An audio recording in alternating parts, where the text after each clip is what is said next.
Assalamualaikum warahmatullahi wabarakatuh. Kami mahasiswa Mercu Buana Yogyakarta, Fakultas Psikologi, mata kuliah Konseling Keluarga dan Perkawinan. Video presentasi kami kali ini sengaja kami buat dalam rangka memenuhi tugas mata kuliah Konseling Keluarga dan Perkawinan yang diampu oleh Ibu Dosen Maulida Fatima, Sarjana Psikolog Magister Konseling.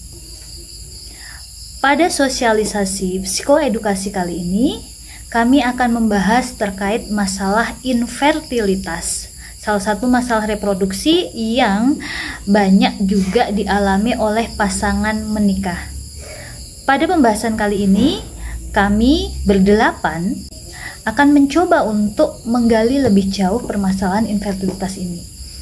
Namun sebelumnya izinkan saya untuk memperkenalkan anggota kelompok kami yang terdiri dari 8 orang. Yang pertama ada Feli Citrasari, kemudian ada Dida Putri Oktavia, yang ketiga ada Devi Tria Mei Cynthia Putri, kemudian yang keempat ada Silviana Anggraini, yang kelima ada Agustina Indarti, kemudian ada Khairul Anissa, dan saya sendiri Regina Nilamsari, serta rekan saya satu lagi Niken Suryaning. Permasalahan kesehatan reproduksi, khususnya infertilitas ini, tidak hanya berdampak pada kesehatan individu pasangan menikah, namun juga mempunyai dampak secara psikologis. Berkenaan dengan masalah infertilitas ini, kami akan membahasnya lebih jauh dalam video presentasi kami kali ini, dan kami akan memberikan beberapa mungkin poin-poin, kiat-kiat yang bisa dilakukan oleh pasangan menikah yang kebetulan mengalami permasalahan reproduksi mengenai infertilitas ini. Menurut Kemenkes, melalui situs resminya mengemukakan bahwa menurut WHO, berdasarkan prevalensi infertilitas global, ada sekitar 15% atau 60 hingga 80 juta pasangan tidak subur secara global, di mana infertilitas pria berkontribusi sekitar 40 hingga 70% dari keseluruhan infertilitas global. Menurut data WHO 2021, infertilitas merupakan penyakit sistem reproduksi yang ditandai dengan kegagalan pasangan dalam mencapai kehamilan setelah pasangan berhubungan seksual tanpa proteksi atau kontrasepsi selama 12 bulan. Infertilitas dapat terjadi pada pria maupun wanita. Infertilitas dibagi menjadi dua, yaitu infertilitas primer, di mana pasangan sama sekali tidak pernah memiliki anak atau belum pernah terjadi kehamilan. Infertilitas sekunder, yaitu pasangan suami istri yang sudah pernah memiliki anak namun kesulitan untuk bisa hamil kembali. Tidak semua infertilitas dapat diketahui penyebabnya. Infertilitas idiopatik merupakan istilah untuk infertilitas yang tidak diketahui penyebabnya. Bagi pasangan yang mengalami permasalahan infertilitas, sangat berdampak besar. Tidak hanya menjadi masalah medis semata, namun juga masalah ekonomi dan psikologis. Dengan memahami penyebab dan dampak psikologis infertilitas, dapat menjadi salah satu langkah penting dalam membantu pasangan yang sedang mengalami permasalahan infertilitas. Penyebab infertilitas pada pria adalah 1. Masalah sperma, 2. Gangguan hormonal, 3. Kelainan genetik, 4. Adanya infeksi. Sedangkan penyebab infertilitas pada wanita yaitu 1.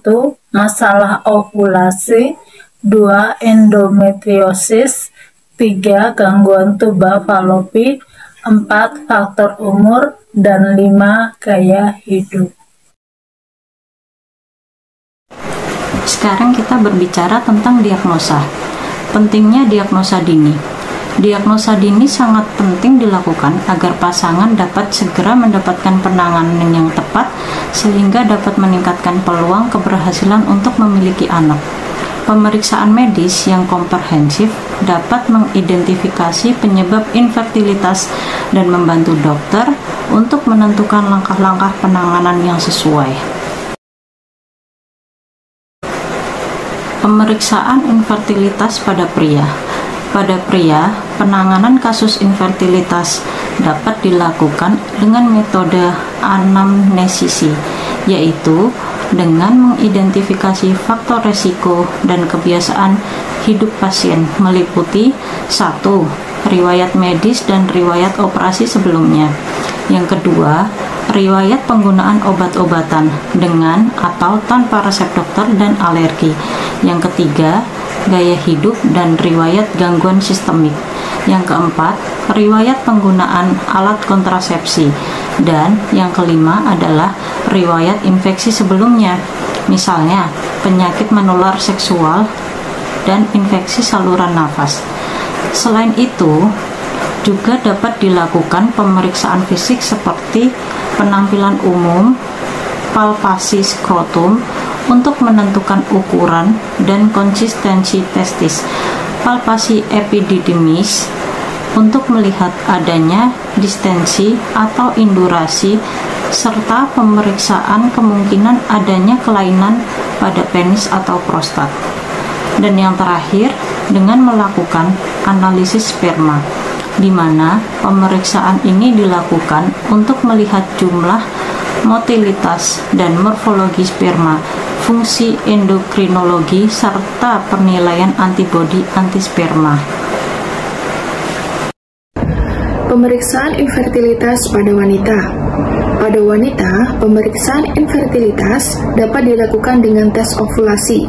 Ada 5. Yang pertama, tes ovulasi dapat mendeteksi lonjakan hormon luteinsin atau bisa disingkat dengan LH yang terjadi sebelum ovulasi, hormon yang diproduksi setelah ovulasi, dan juga mendeteksi kapan ovulasi terjadi.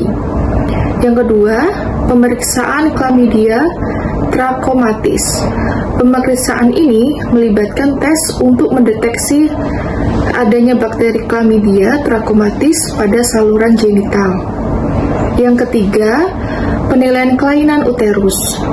Pemeriksaan ini melibatkan evaluasi bentuk, arah, besar, dan konsistensi uterus. Hal ini dapat membantu mengidentifikasi masalah yang berpengaruh terhadap kesuburan. Yang keempat, penilaian lendir serviks pasca senggama. Setelah berhubungan seksual, lendir serviks dapat dievaluasi untuk mengetahui apakah ada masalah yang dapat berpengaruh terhadap pergerakan sperma. Yang kelima, penilaian kelainan tuba falopi. Pemeriksaan ini melibatkan evaluasi tuba falopi digunakan untuk memastikan adanya kelainan yang dapat berpengaruh terhadap sel telur. Untuk selanjutnya, pemeriksaan infertilitas idiopatik atau tidak dapat diketahui penyebabnya. Untuk mengenali permasalahan infertilitasi yang tidak diketahui penyebabnya, National Institute for Health and Clinical Excellence in the UK and the American Society of Reproductive Medicine merekomendasikan pemeriksaan analisis semen, penilaian ovulasi dan evaluasi potensi tuba dengan menggunakan histerosalpingografi atau laparoskopi. Nah, di sini histeroskopi digunakan untuk mendeteksi kelainan kavum uteri dan untuk mengevaluasi manfaat modalitas terapi dalam memperbaiki endometrium. Sedangkan laparoskopi digunakan untuk mendeteksi kelainan patologi pelvis yang dapat menghambat kehamilan. Dampak psikologis. Infertilitas tidak hanya berdampak pada permasalahan kesehatan saja, namun juga berdampak pada permasalahan psikologis, diantaranya gangguan stres dan kecemasan. Permasalahan infertilitas seringkali menimbulkan stres dan gangguan kecemasan yang tinggi pada pasangan. Proses pengobatan yang panjang, biaya yang mahal, serta ketidakpastian akan keberhasilan dapat menjadi penyebab beban psikologis yang sangat berat bagi pasangan dengan infertilitas. Depresi dan isolasi sosial. Pasangan infertil sangat berisiko mengalami depresi dan merasa terisolasi secara sosial. Mereka mungkin merasa malu, bersalah, atau merasa berbeda dari teman-teman yang telah memiliki anak. Permasalahan infertilitas juga berdampak pada hubungan dengan pasangan. Stres dan emosi negatif yang muncul dapat memicu konflik, meningkatkan ketegangan, dan mengurangi intimasi pasangan. Kemudian pentingnya psikoedukasi. Yang pertama, pemahaman yang komprehensif. Psikoedukasi memberikan pemahaman yang komprehensif mengenai kondisi mereka, penyebab, serta langkah-langkah penanganan yang dapat dilakukan. Hal ini dapat membantu mengurangi kecemasan dan meningkatkan keyakinan dalam menjalani proses pengobatan infertilitas. Yang kedua, strategi coping yang sehat. Menggunakan teknik-teknik manajemen stres, komunikasi yang efektif, dan dukungan sosial yang dapat membantu pasangan infertil tetap bersemangat dan berpikir positif. Ketiga, peningkatan kesejahteraan. Dengan psikoedukasi yang tepat, dapat meningkatkan kesejahteraan psikologis, mengurangi depresi dan kecemasan, serta mempertahankan hubungan yang harmonis selama proses pengobatan. Yang keempat, harapan dan motivasi. Psikoedukasi juga dapat memberikan harapan dan motivasi untuk terus berjuang mencapai tujuan mereka. Berikutnya mengenai strategi coping dan dukungan sosial. Sangat penting bagi pasangan yang mengalami permasalahan infertilitas untuk mengetahui strategi coping yang tepat dan bentuk dukungan sosial yang mereka butuhkan dari orang-orang sekitarnya. Strategi coping yang kemudian bisa mereka lakukan salah satunya adalah dengan komunikasi terbuka. Komunikasi terbuka ini bisa dalam bentuk saling berbagi perasaan, berbagi harapan, kekhawatiran. Dengan adanya kemudian pembicaraan atau kemudian saling berbagi ini diharapkan kemudian bisa mempererat hubungan antara pasangan suami istri yang kemudian bisa menguatkan mereka. Kemudian strategi coping berikutnya yang bisa mereka lakukan adalah dengan manajemen stres. Pasangan infertil bisa melakukan berbagai macam upaya untuk kemudian memanage stres mereka melalui aktivitas seperti yoga atau bentuk-bentuk relaksasi yang lain, meditasi atau apapun itu yang kemudian bisa memperkecil atau meminimalisir emosi-emosi negatif yang mungkin muncul selama menghadapi permasalahan tersebut sehingga kesehatan mental mereka bisa terjaga dengan baik. Kemudian dukungan sosial ini juga penting. Orang-orang sekitar perlu memberikan dukungan sosial yang mereka butuhkan supaya kemudian pasangan infertil ini tidak merasa berkecil hati. Mereka merasa bahwa diri mereka masih punya peluang atau bahkan mungkin ketika memang dokter memberikan diagnosa bahwa mungkin saja kemungkinan untuk mereka mendapatkan momongan itu kecil, mereka tetap kemudian bisa menerima itu dengan dukungan orang-orang sekitarnya. Berikutnya yang tidak kalah penting adalah peran profesional. Dalam mengatasi masalah kesehatan mental pasangan yang mengalami permasalahan infertilitas ini, peran profesional sangat penting. Di sini profesional yang dimaksud adalah yang pertama adalah konselor. Konselor yang memang berkecimpung dalam bidang infertilitas ini bisa membantu pasangan infertilitas dalam mendapatkan dukungan emosional yang nantinya mereka pada akhirnya bisa mengembangkan strategi coping yang tepat yang kemudian bisa mereka terapkan dalam kehidupan mereka untuk mengatasi permasalahan mental akibat infertilitas ini. Kemudian berikutnya adalah psikolog. Psikolog di sini akan memberikan asesmen psikologis yang mendalam dan juga akan memberikan intervensi terapeutik yang sesuai seperti misalnya terapi kognitif perilaku, terapi kelompok pasangan infertil yang harapannya dengan adanya peran profesional ini para pasangan yang mengalami infertilitas bisa menjaga kesehatan mentalnya. Terapis pernikahan dapat membantu pasangan yang sedang mengalami masalah infertilitas ini dalam memperbaiki komunikasi mereka, kemudian masalah intimitas, dan juga bagaimana cara menangani konflik yang terjadi akibat permasalahan-permasalahan infertilitas ini. Selanjutnya, dokter kandungan juga tidak kalah pentingnya dalam permasalahan infertilitas ini. Dokter kandunganlah yang akan melakukan pemeriksaan, kemudian mendiagnosis penyakit, dan kemudian menentukan penanganan apa yang sebaiknya dilakukan oleh pasangan yang sedang mengalami masalah infertilitas ini.